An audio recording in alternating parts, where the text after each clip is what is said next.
Thank you, everyone. It's Karen speaking. Welcome back. I now invite our keynote speakers to the stage, who are here with me now, who will be discussing the topic, Imagining the Possibilities of 2032, Laying the Foundations. We have with us Emma Thomas, the Interim CEO, Games Venue and Legacy Delivery Authority, Ruth McKenzie, Department of the Premier and Cabinet in South Australia, and Wayne Gerard, founder and CEO of Partner Ventures, and Michael Dobby Bridges, a Paralympian and Strategic Advisor, Disability, APM. The facilitator for this panel is my lovely colleague, Dr. Sharon Boyce, Chair of the QDM Board. Welcome back, everybody, to our Keynote Panel section of the conference. And what an amazing group of people I've got to actually interview. Pretty exciting, I have to say. Looking at the agenda here, I was like, lucky enough, being the chairperson and talking to Michelle and working out how we're going to do it, that we could handpick some amazing people who we're going to interview. So looking at the possibilities of what we have and really starting to lay the foundations, although we've been laying them for a while, really.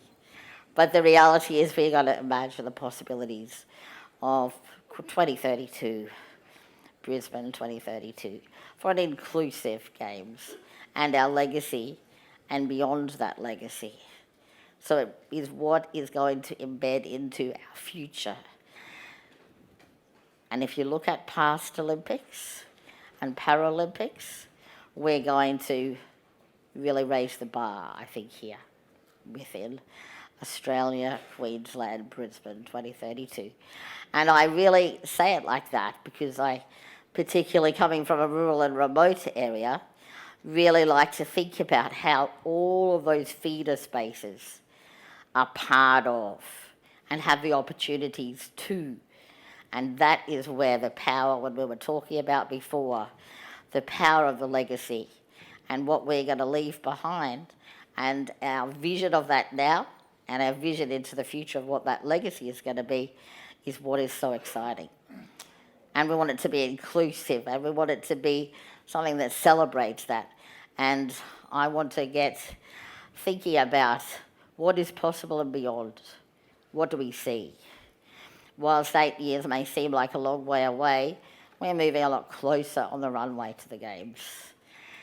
And what are the important foundations we need to be focusing on for people with a disability to leave a strong legacy for change into the future of Queensland?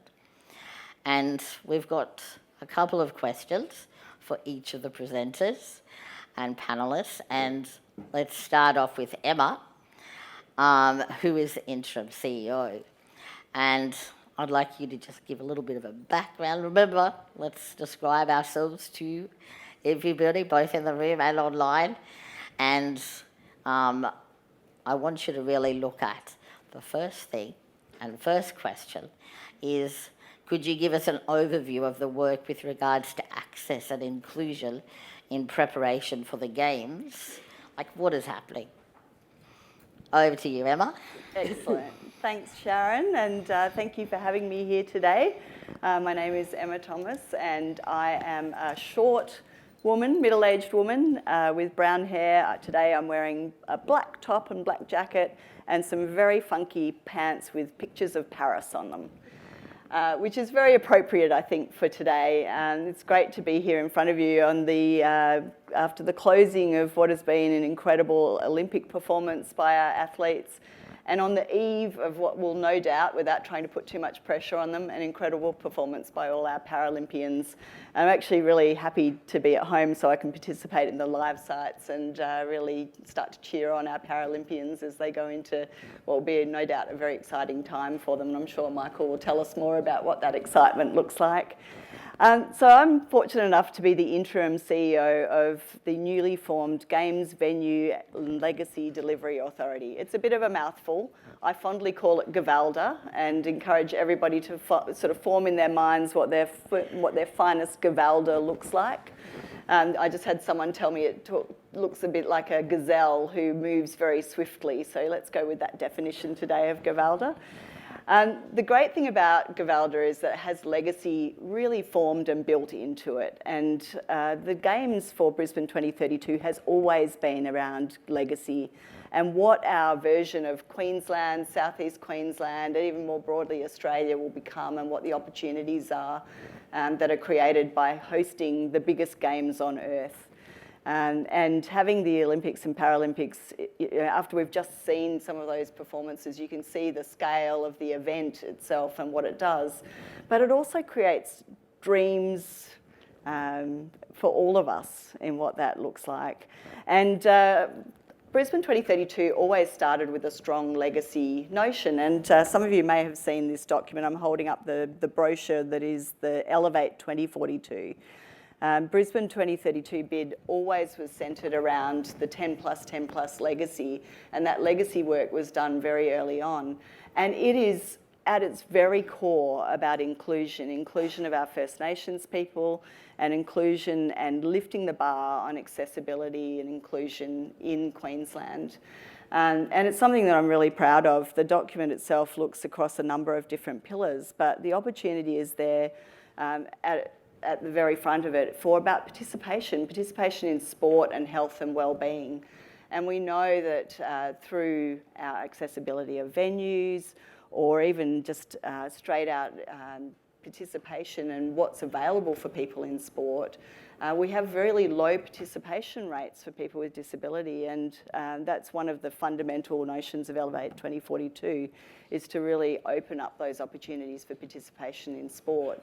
And we've already seen some of the, I think there was a program called U for 32, and that was about looking across young people across the whole of Queensland, with assessors going out and having a look at who had those incredible natural dynamic capabilities for both our future Olympians and Paralympians, as one of the examples of not just for elite sport, but starting to have our young people dream big about what participation in their future looks like.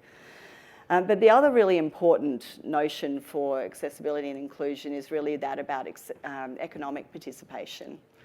I was at a conference a few weeks ago where someone put up the OECD figures for Australia's record in economic participation for people with disability, and it was pretty shameful.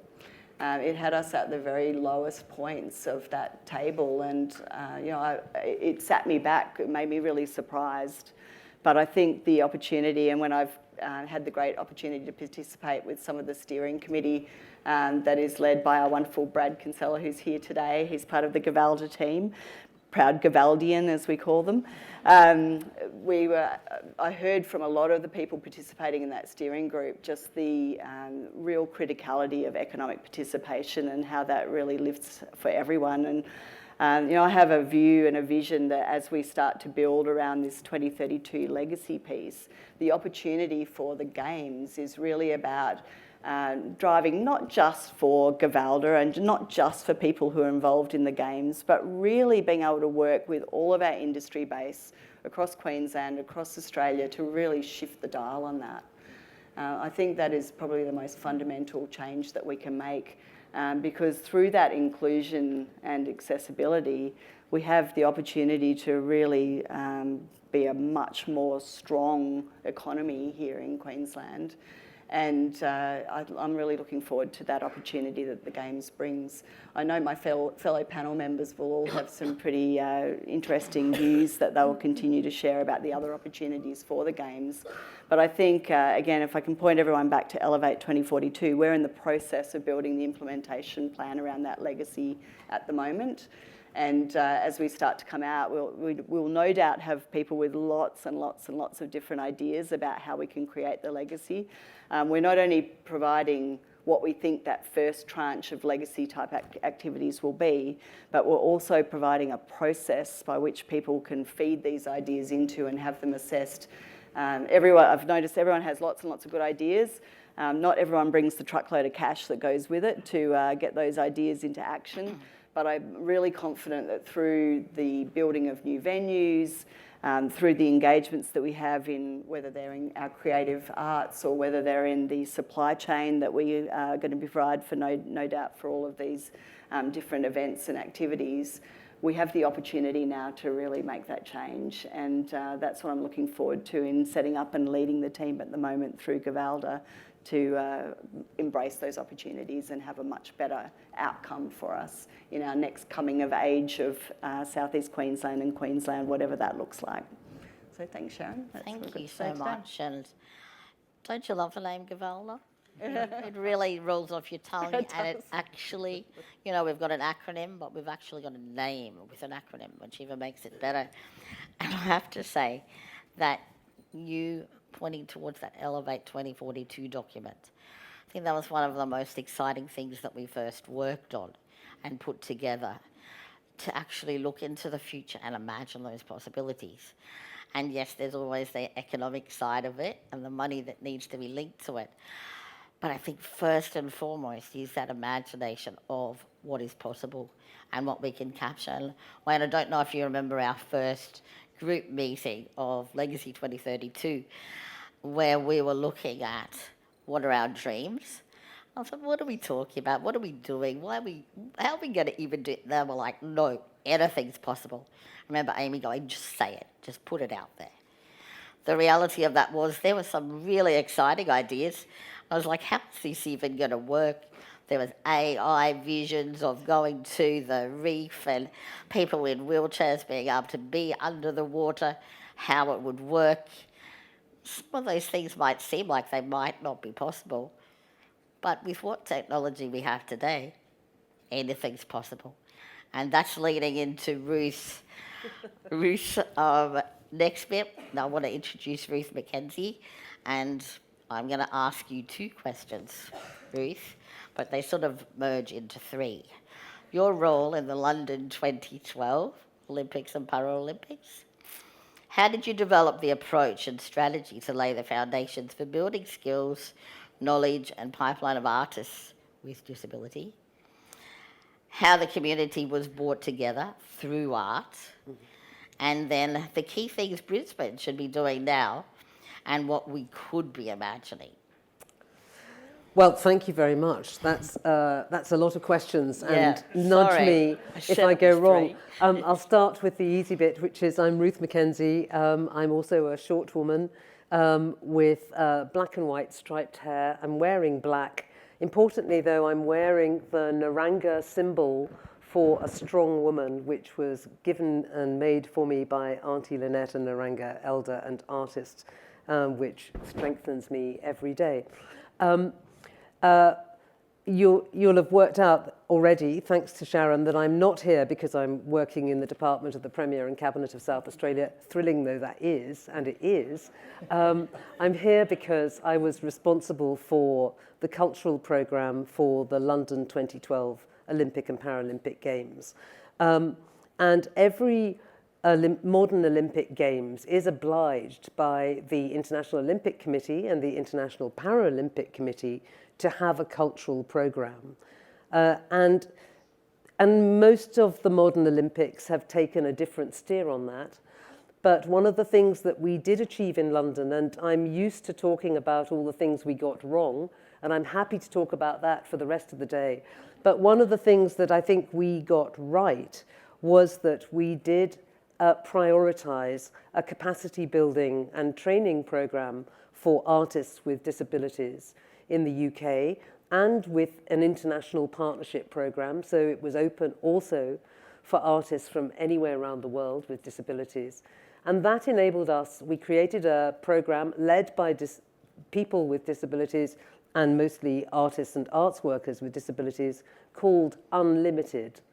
And Unlimited is one of our legacies. It carried on, it's carrying on now. It's a regularly funded arts organisation in the United Kingdom that gives money every year for artists to develop big ideas, to dream, to build up their own creative capacities, but also for training and for community-led work and partnerships that means that the artists are nourished by the communities that they're serving and living and working in. It's, I think, one of our greatest achievements.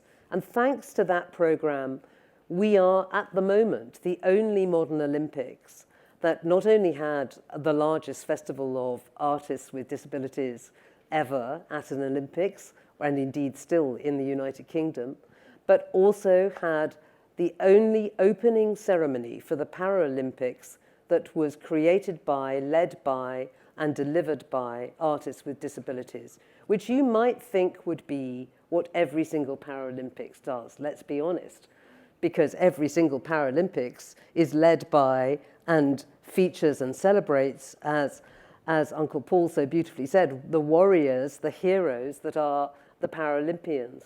But it is at the moment the only one. So I'm here to say, Brisbane, Queensland, you're going to smash that. As Sharon says, you're going to have a bigger, better program to support communities with disabilities and artists and creatives with disabilities in the journey from now to Brisbane 2032, but also, very importantly, as Emma says, to the legacy of 2042. So I've helped now advise other Olympics and Paralympics since London, which is one of the treats you get of killing yourself doing the Olympics. And I have never yet come across a setup where you are thinking about the most important questions now, 8 years before the Olympics happen. And that is such an honor that you have got the time and the wisdom to build, not just for 2032, but for Elevate 2042. As Emma says, you've produced already your legacy strategy where you want to be in 2042. And not only are you, I'm pretty sure, the only Olympics, modern Olympics, to have done this so early, you are the only ones to have two cultural ambitions within the plan. One for First Nation communities and artists, the second for communities with disabilities and artists with disabilities. That is the most incredible chance. It's already there. You're already obliged. We are all obliged to come up with the best plan between now and 2032 to deliver a real transformation for 2042. So, as Sharon says, when you start thinking, okay, well, what is it then? What is the ambition? I think that as we've been hearing from speakers this morning, and can I say how inspiring and impressive this conference is and the contributions are, it's incredibly easy for all of us to get sunk in the day-to-day and to get sunk in the limitations of what it is that we have to cope with, the incredible challenges we face every day. But this is the chance where the important is urgent, because you can do it now. It may not seem urgent to think about 2032, let alone 2042, but it is a chance. And I would say to you, how many of you watched anything of the Paris Olympics so far? Just wave your hands if you did. Great. And did it make you want to go to Paris, unless you were there? Yes. Well, that's really good, because that is one of the economic outputs that Emma is talking about. So Paris will be very happy to hear it. Did it make you think differently about Paris from what you had thought before? Some of you, yes. Some of you, not so sure. So what I would say is the Olympics, you hear this phrase a lot, it's a once-in-a-lifetime opportunity. It's true, it is. And for me, the most exciting thing is this is the moment when the world is looking to you. It's looking to you in Queensland, in Brisbane, and Australia, of course. But so when the world is looking at you, when you've got the world's media here You've got TV crews from every country competing in the Olympics, plus other countries. You've got the TV crews that are following the sport, but you've got 3 times more media people who actually don't have the passes to go and watch the sport. They're looking for other things. This is what the cultural program can give you. This is the way you occupy those media people. So for all of you, and you've talked so beautifully already about the importance of culture, of country, of our cultural traditions, when the world is looking at you and they want to know who you are and what you're going to say, well, what are you going to say? Isn't that an exciting time for you? You only get one shot at this. And so for the artists with disabilities and the communities that they're serving, now is the time to start developing your dreaming muscles. So get out of the day-to-day and to start thinking, okay, when I've got this platform of the world watching and listening to me, what is it I'm going to tell them about my experience, about my community, about my country, about my values, and who are the artists that are going to have those artistic muscles that can tell those stories with and for us all. We've got 8 years to put the training in place, to invest in the ideas, in the chance for artists to dream, to experiment, to start creating, to build towards 2032, and with the vision, the horizon of what it is we want to have achieved for those First Nation artists and communities, those disabled communities and artists, and of course, those communities and artists that are First Nation and disabled. This is a chance that you'll never see again. So it's easy not to think about something that is 20 years away almost, but I urge you to start thinking about it now. You can start doing the cultural program after Los Angeles has finished in 2028. That's only 4 years away. But now is the time you need to think, what do you have to put in place? How do you build that capacity? Just as the athletes are training, how are we training our artists and our communities to be ready to tell the world what you most want to say? What an incredible challenge. Thank you, Ruth. I knew she would not let me down getting her here on this panel. This is what we need to do. We need to create conversations.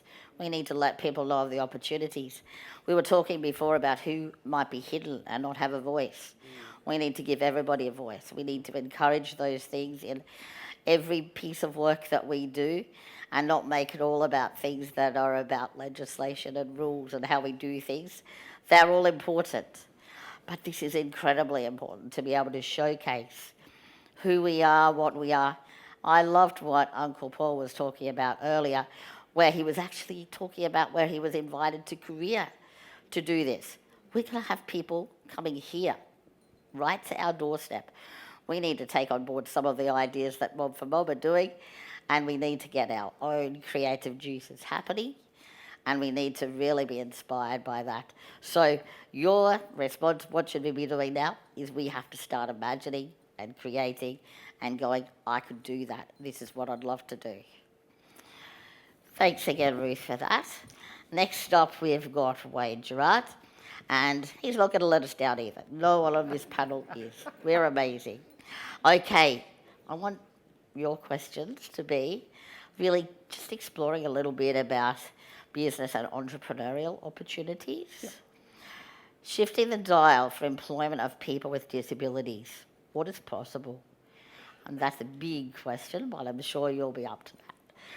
What does working differently really look like? And how can we embrace the opportunities and leave a strong legacy of change? Awesome. Thanks so much, Sharon. And it's lovely to be here. What amazing speakers with grand visions and bold challenges. to follow. So I'm very excited. Ladies and gentlemen, my name is Wayne. I am a founder and entrepreneur. I sit here on the stage today as a 50-something male, greying, as my wife keeps telling me. I'm wearing a blue suit. I'm wearing comfortable, kind of sneakerish leather shoes because the world of an entrepreneur is a little bit different. We're a little bit out there, and my business partner Ventures believes in creating a sustainable and vibrant future. So I'm wearing a shirt that's a little bit vibrant because that's what I believe we all want to have in our lives. As an entrepreneur, as a founder, and now as an investor who invests in companies creating a sustainable and vibrant future, I have an enormous amount of passion for the economic, social and environmental opportunities that we have in our hands and in our minds for Brisbane 2032. I'm lucky enough to be on the Legacy Committee with Sharon, and I'm lucky enough to have been working with Emma for years, actually, in a variety of roles. And I think it was last week, Brad participated in a workshop I'm running as part of procurement reform here in Queensland, where we're thinking about how do we make procurement more inclusive and more available for Queensland companies. And it's great to be on that panel with Michelle. And so we're thinking about procurement partnerships. And it's in that context that I want to think about the opportunity, and I want to encourage you to think about the opportunity. So let's start at the beginning with what is an entrepreneur? What's an entrepreneur? And are you actually an entrepreneur in disguise? Are you an entrepreneur in disguise? Could you be an entrepreneur in disguise? And do you need to put your cape on so that we can realise the benefits that you have observed, that you know about, that you want to champion, and that you want to unlock for Queensland, both now and for the next 20 years? Let's just think about South Bank for a moment. Who loves South Bank?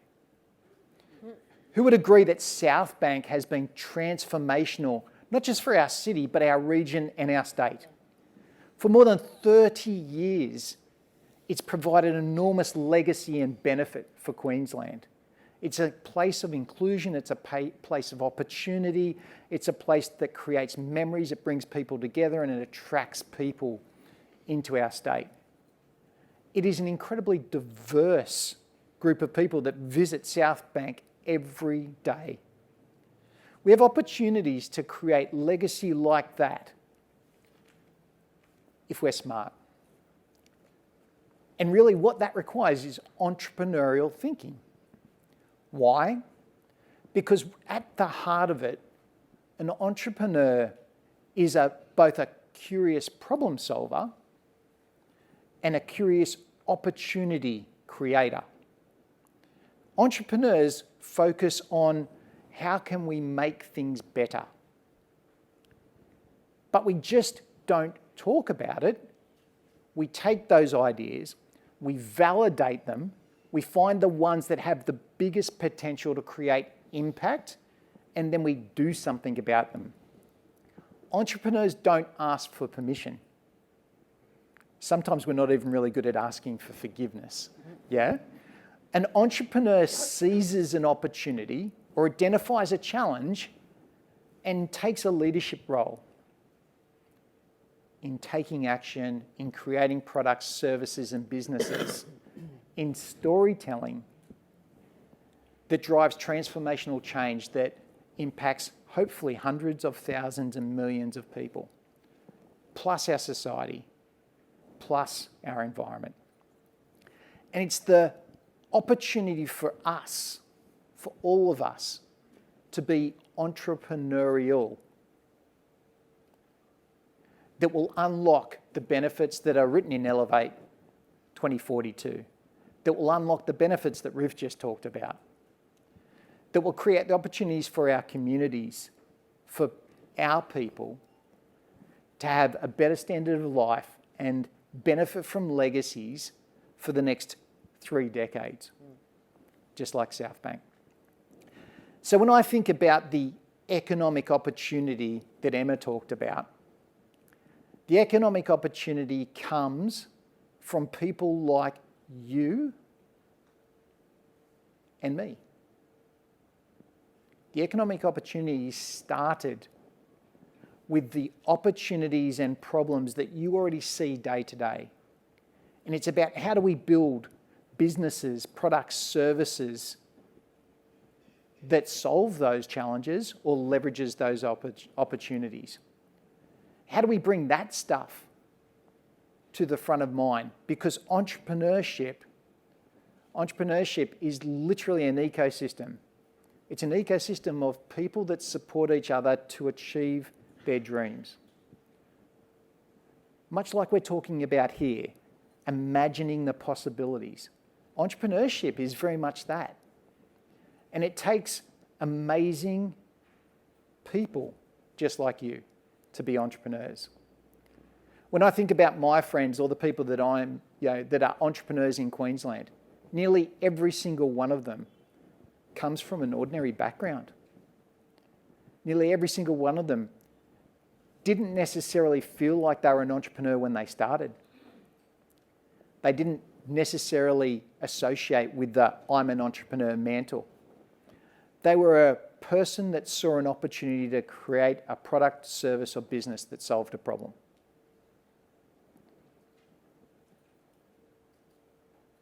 I'd love you to think for a moment. Are there opportunities or problems that you see? Are there opportunities or problems that you see that could be turned into products, services, and businesses that would provide better possibility, better quality of life, better economic opportunities for people with disabilities, for all Queenslanders, and for people that want to visit? Because ultimately, the curious problem solvers, the entrepreneurs, are people like you that start a movement, start a conversation, ask for advice, include other people, put some smart people around them, get people excited about buying the product or service, and then working out how to build that product, service, business that employs people, that makes a difference. There are also intrapreneurs, people inside organisations that want to champion change. Intrapreneurs are people that see the opportunity and want to partner with entrepreneurs to solve the problem. And in the organisations that you work with or represent, we need to find those entrepreneurs. We need to unlock them and we need to support them, because it's through those partnerships that we create opportunities. If you were to think about the next 10 or 8 plus 10 years and think about what can we do from an inclusion perspective, from an infrastructure perspective, from an entrepreneurial perspective, from a commercial perspective, it ranges from really bold and crazy things, like what's the digital infrastructure and digital experience that you would love to see your community have so that they can participate in the experience of the games as well as they can. Virtual reality and extended reality and all those kind of things are coming, there's no question. And they will be mainstream by 2032. Yeah? The live events and the live sites, what kind of infrastructure and facilities would you love to see those have? What about the opportunity for tourism? Do we need more properties in Queensland that are purpose-built or fitted for our community of people with disabilities? That's a business opportunity. That's entrepreneurship. Do you need to approach your councils? And Emma and I talked about this a couple of months ago, to create more Airbnb type properties that are purposely targeted at servicing this community. What a great way to get more property available that is a long-term benefit for everyone. Entrepreneurship is not something special. Entrepreneurship can be literally a role that you adopt because you're passionate about solving a problem and creating opportunities. There are no better people than you to be entrepreneurial in the next 8 years. And there is an amazing ecosystem of people out there that will support you. Thank you so much. Could you hear how quiet the room was while Wayne was talking? I think everybody inside their head are generating things and ideas, and that is what we need to capture. Thanks so much for that, Wayne. Really, really exciting times, exciting chances, and like ideas from community that will actually make a difference. Hey, and after today, I again think the very fast train between Toowoomba and Brisbane for shopping, yay, let's go for that one.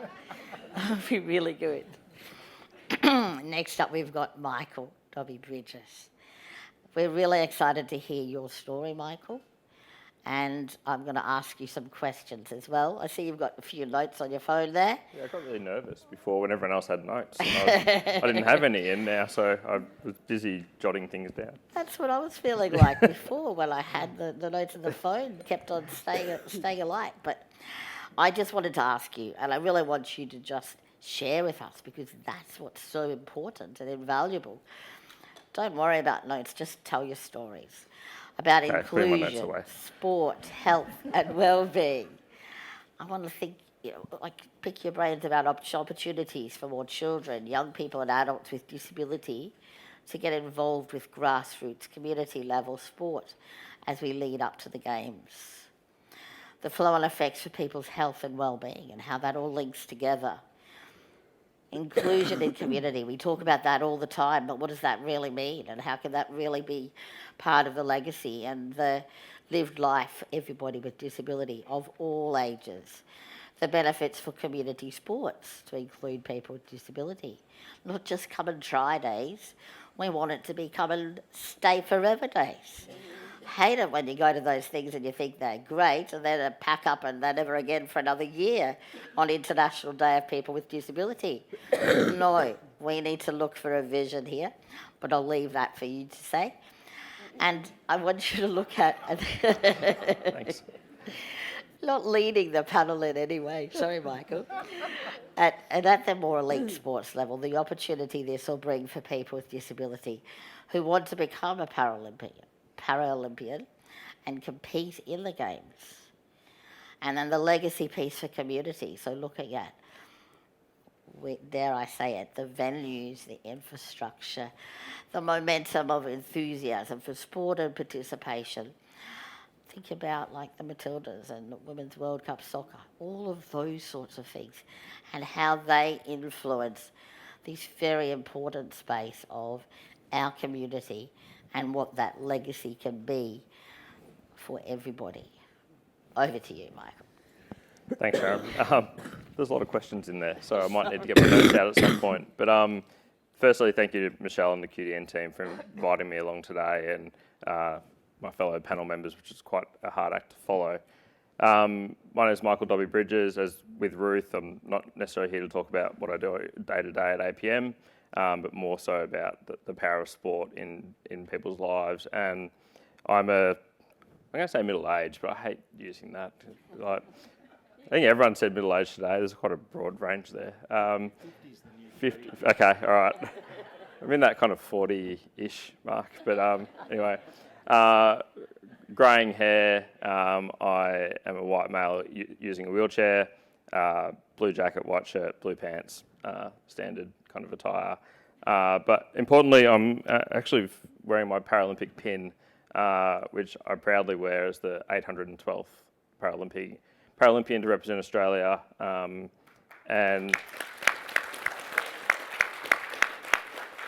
And Uncle Paul, to your point, we proudly have an Indigenous artwork in the middle of the pin to represent the coming together of the Paralympic mob, as we call ourselves, from all around Australia and what that means to us. So I'll also put it, Paralympics Australia did a really good job of incorporating Indigenous design into our uniform over the last couple of Paralympic Games, and it was nice to see the Olympic counterparts finally follow that lead and have that on their uniforms at the recent Games as well. So once again, Paralympians leading the way. So I guess the para sport is, and I'll use sport as a general term for recreational activities and anything kind of health and wellbeing related. But the power of sport in people's lives, people with disabilities' lives, is super important. I can only, I guess, share my own experience that I had a motorbike accident about 24 years ago. Outside of my immediate family, the first people to come and, I guess, meet with me and talk about what had happened in my accident and see how I was going was my local football club. And my first job was offered to me that day when the president of the local football club came to my hospital bed and said, doesn't matter like what's going on, when you get home, there's a job for you at the footy club. And so the power of sport, not only in being able to play sport and to participate, is really that sense of community and the sense of belonging that you get from being involved in sport. And I think for me, like that's the biggest possibility that we have, is getting more people involved in that environment, because the flow-on effects of the rest of their life are really critical. There was some research done out of the US, I say probably 8 years ago. I don't actually know the date, but it really highlighted the link between employment outcomes for people with disability and those that have played sport. And it was something like 65% of people with disability that had a job had played sport of some description. And so there's a clear correlation between what sport provides to people beyond just being out there competing. And it flows on to like social cohesion, establishing strong relationships, the confidence that it gives people. And all these things are really important. And I think one of the questions referenced children, like the programs I've been involved with over the last couple of years, and it's good to see Dane Cross from Sporting Wheelies here, who they lead a fantastic program called Para Squad, which is for young kids with disabilities. It runs on Saturday mornings. If you ever need something to do on a Saturday morning, going and watching this program and the joy on the kids' faces, and even the pride that kind of comes from the parents who are there, who potentially haven't had that experience before with their children, it's something that's incredibly important and impressive to watch. And so thanks to Dane and his group for running that. But I also run a kids Auskick program, which is kids in wheelchairs playing wheelchair AFL.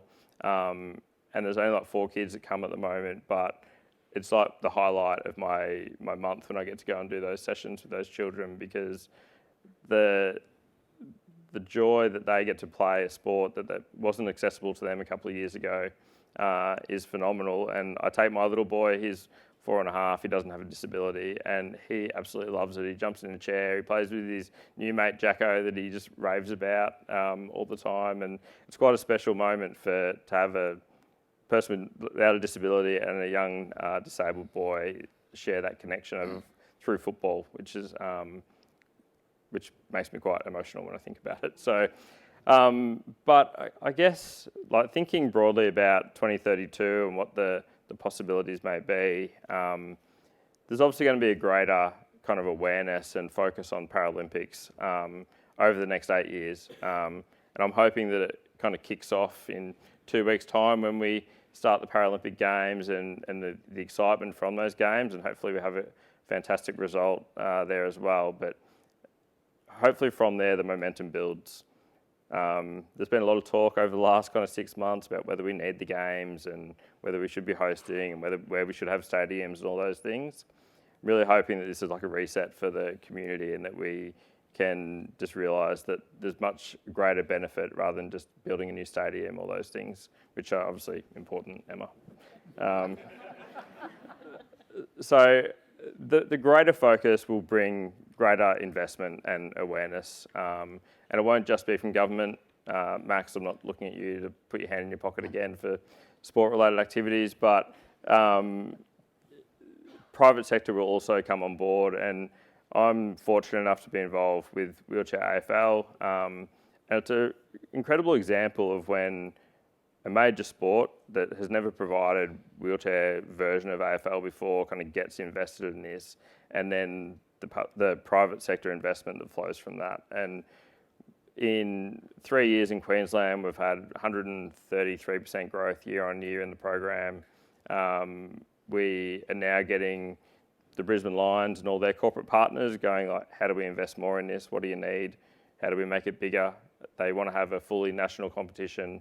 And at a time when lots of Paralympic sports are either not growing or really struggling to find new people, it's a phenomenal program to be part of. So I think that investment is going to be massive for people with disability. Paralympics Australia research, I think last year, highlighted that 75% of people with disability that want to play sport can't currently compete in sport. And my challenge to this room is, like, when we think about the possibilities of 2032 and all the other social benefits and employment benefits and all the things I've already mentioned, when we get to 2032, that 75% of people that want to play sport can play sport. Think about the incredible legacy that we'll leave for not only them, but their families. People out there with jobs and earning money and paying taxes and doing all those things, accessing their community, building that cohesion is a really important thing. And if we can get to 2032 and we've done that, then I'll be an incredibly happy man. And I guess over the years, so Paralympics Australia really recognised the role that they play in this for a long time. And so I competed in 2008, unfortunately retired in 2011 before the wonderful London Paralympic Games. But for a long time, Paralympics Australia was just focused on getting athletes to the Games, and that was their role. And they'd have really great results, and then they'd go into the next phase of raising money and building up new athletes to come through. Their strategic plan now has a really big call out that their role in society is to create a more equitable society. So across employment, across community, all those types of things, it's in there, right? And their 10-year plan says that we're going to increase employment rates for people with disability. We're going to talk more about the arts sector. And Maddie De Rosario, who I still get quite emotional after watching her win a marathon in Tokyo, she speaks the most eloquently I've ever heard about this, where she thinks that her role in all of this is to provide inspiration to the next generation of doctors and lawyers and teachers and artists, and it's not anything to do with wheelchair racing. And that's her role, and I love that the generation of Paralympians that we have now are firmly focused on that, and they understand that their role in the community is not just to go out and win a gold medal. We're led by incredible Curtis McGrath, who is a phenomenal athlete and person, and Angie Ballard, who's been involved in the Paralympics since 2008 with me. I can't believe she's still going. But they're two people that have really taken this, mantra of creating a more equitable society through the Paralympic Games. And I can't wait to see what they do, but also when they do eventually retire, what they can achieve in the community through their greater profile. So, thank you. He didn't need to look at his notes. Thank you so much, Michael. Thanks.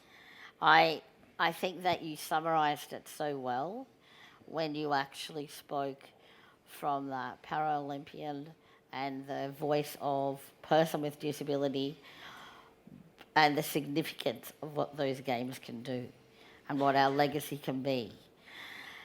And when you talk about the variety of people who were there as showing leadership and showing, a role model that people could go, I want to be like that. I want to try that. I want to be part of that. That's what we want the legacy to be. We want kids with disabilities and individuals who want to participate in sport and can't. We want to give them the support systems to be able to do that. And we can only do that by, creating frameworks for employment and how those things link together. I just can't believe just sitting here and like each of the presentations are all from a different level. But then thinking about the variety of groups that I actually sit on, people that I talk to, people at different levels of their disability, someone who might have just had a car accident and their lives are changed. The people that we need to actually think about families where a child with a disability is born into that family and how they actually evolve and how they learn about disability. But more than that, we need to link the community. The people who go, do we even need the games? What a waste of money. Do we want that? Do we want to win them over? And yes, we do. And we can do it very easily if we have good legacy projects, if we have things where we draw people along on that journey, where people are going, oh, that would actually make a difference. We can actually see that that would work. People are employed, people have chances. And the idea of being able to educate people along the way, to me, is incredibly special. The chance to, last weekend we worked with people from the AMA, gave them a feel of what it's like with intellectual disability and autism and some of the hidden disability areas. And the feedback was, well, we didn't know it was like this. What can we do differently? We want people to know that, ask those questions and then give them the answers. And we can do that through a variety of things. So we're going to be calling on people like Brad and Emma and everyone in the room, and artists and entrepreneurs and people who are involved with sport to do that and to make a difference. So we don't have division about what are our venues, how will that work. We need to explore that, of course. But we need to make it accessible and inclusive for all. And that's just the key to it all working, and exploring those possibilities and making sure that we look at the documents like Legacy 2032, Elevate 2042, but brainstorm and think about and share with our communities what can make a difference now. So thanks, guys. It's been great.